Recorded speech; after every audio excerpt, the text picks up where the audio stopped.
Magandang araw po sa inyong lahat mga kababayan at welcome back dito po sa PNR at eto nga mga kababayan. Grabe to. PRRD sumabog na sa galit, di nakapagpigil, harapang sinupalpal ng katotohanan na Pres Marcos. Yan mga kababayan ang ating alamin at bibigyan ng komento ngayong araw na ito. Mula po ito kay Pinoy News Updates. Yan, nasa description po ang full video link ng video ito. Subscribe na po kayo. Yan mga kabayan. Sa thumbnail po natin nakalagay palayasin na. Nako, grabe, ito ang dapat malaman.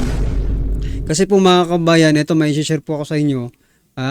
May loan na naman po ang Pilipinas. Marcos admins next World Bank loan. Nako, uutang na naman po mga kabayan ng 509 million for health system resilience. Nako. Ano naman kayo itong utang na ito?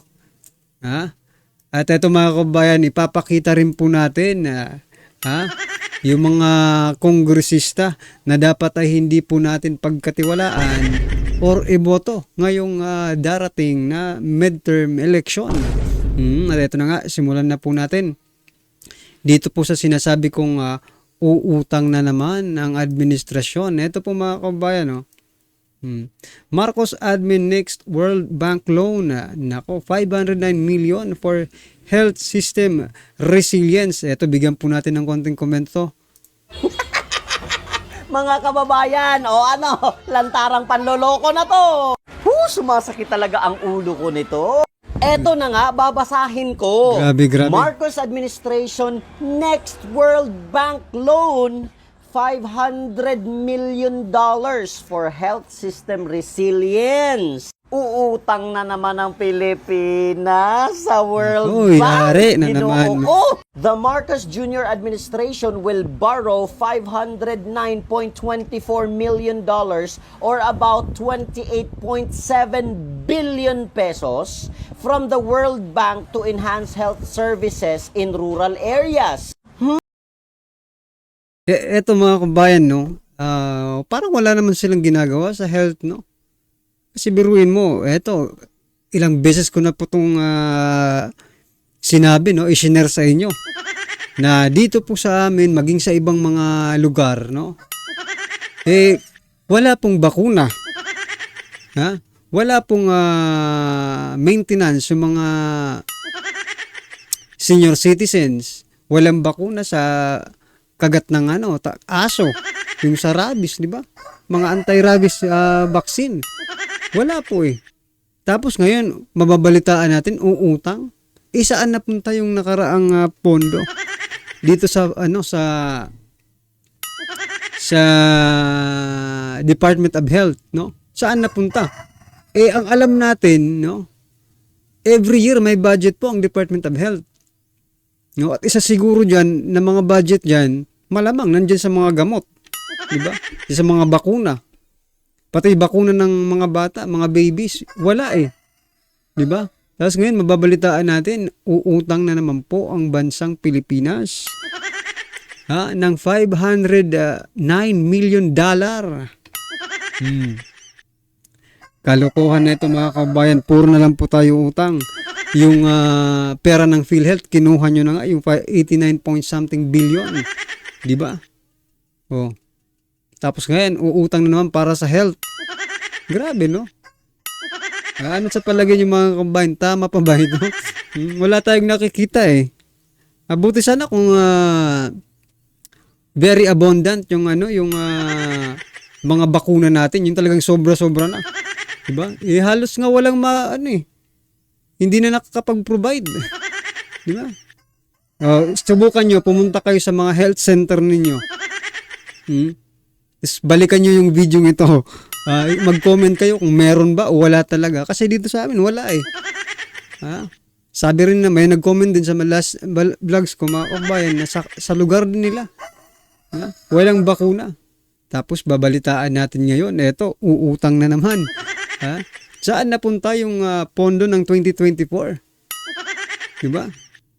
Saan po napunta? Yun ang malaking tanong.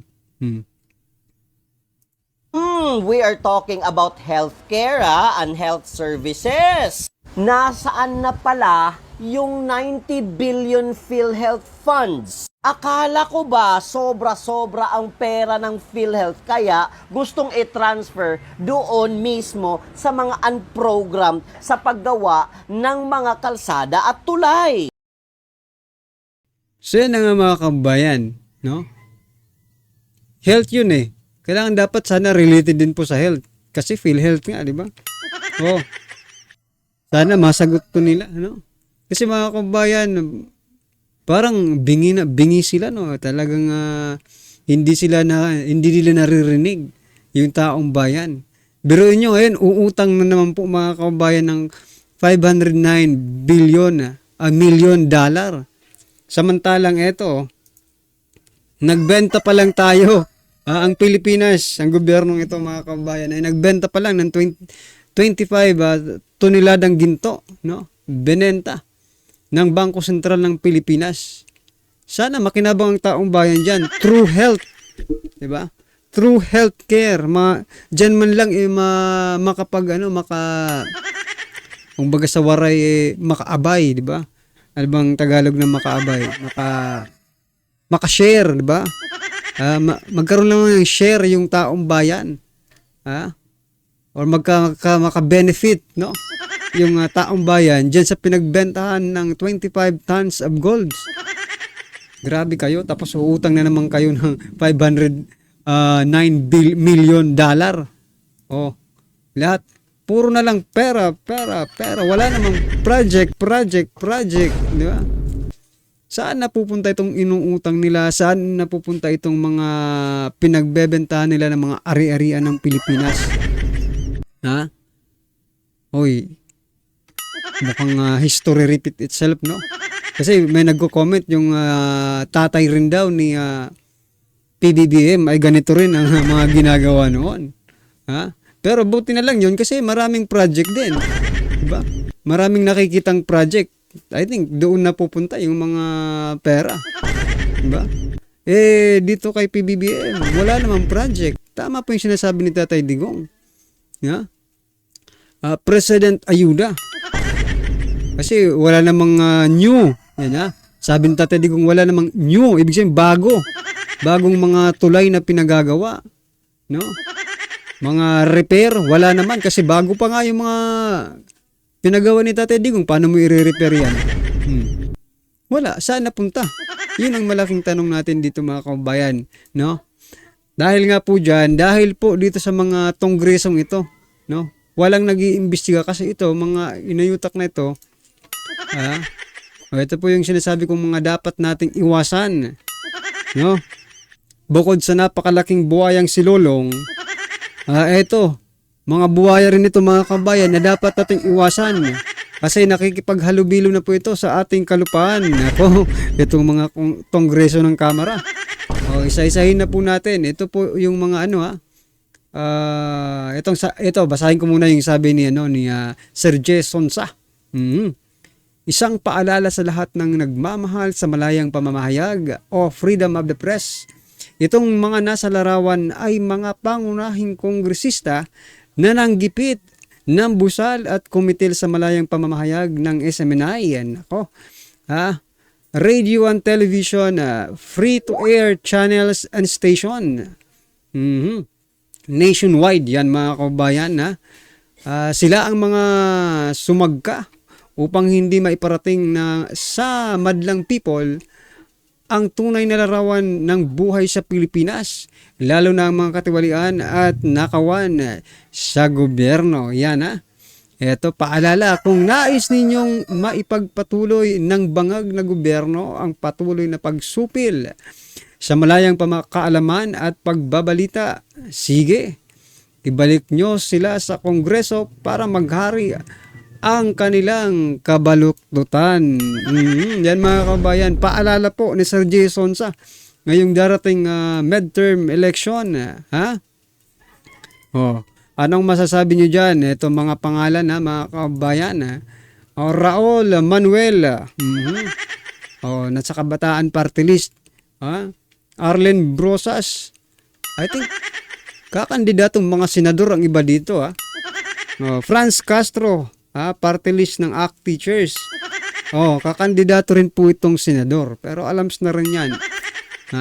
Ito si si Marikina City 2nd District Representative Stella Kimbo. Yan mga kabayan isa to sa pinakamabagsik na naging kalaban ng katotohanan. Eto pa, si Tambunting mga kabayan, Parañaque 2nd District Representative Gos Tambunting. Isa rin po yan sa mga nagsigasigaan dyan sa Kamara. Hindi lang po isemina yung kanilang inano. Maging si Vice President Sara Duterte ang mga pagmumukhang ito ang siyang bumabatikos na wala namang basihan. At ito pa mga kababayan, ito pa may iba pang mukha. Ito pa ito si Paduano, di ba? Halos makipagsuntukan na ito kay Congressman Marcoleta. Teka, bebelta tayo mga kababayan.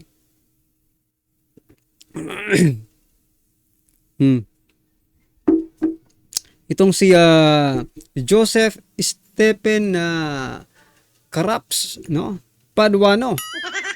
Party list abang lingkod, mga kababayan, di ba? Ito, halos kinakalabit na nito siya si Congressman Marcoleta doon sa budget deliberation ba yun? Or doon sa hearing ng good governance, di ba? Ito pa, Johnny Pimentel, isa rin pala ito Ramon Rodrigo Gutierrez, One Rider Party List. I think member din po ito ng ng Young Guns. Itong si Young Guns Black diyan sa Kamara, itong si Gutierrez.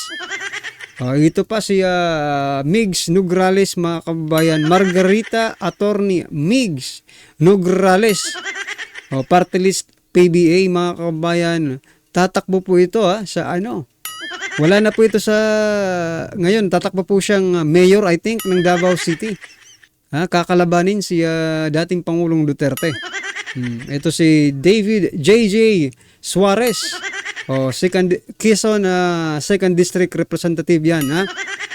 So ito pong mga pagmumukhang ito, mga kababayan, ay dapat nating kumbaga, wag nating itong iboto. Kinakampanya po ko na po ang mga ito na wag natin iboto, mga kababayan. Talo ang bayan pag sila po ang naupo. Okay? Diretso inodoro ba ang mga ito? Yan, tandaan nyo po yan. Ito na, mga kababayan, sama-sama at sabay-sabay po natin pakinggan na panoorin at bigyan ng komento ang video ito. Ito na po. Bihira ako pong ginagawa to, pero may paparinig po ako sa inyo. Kasi mahusay tong bata na to na inano niya na lahat, taga TikTok.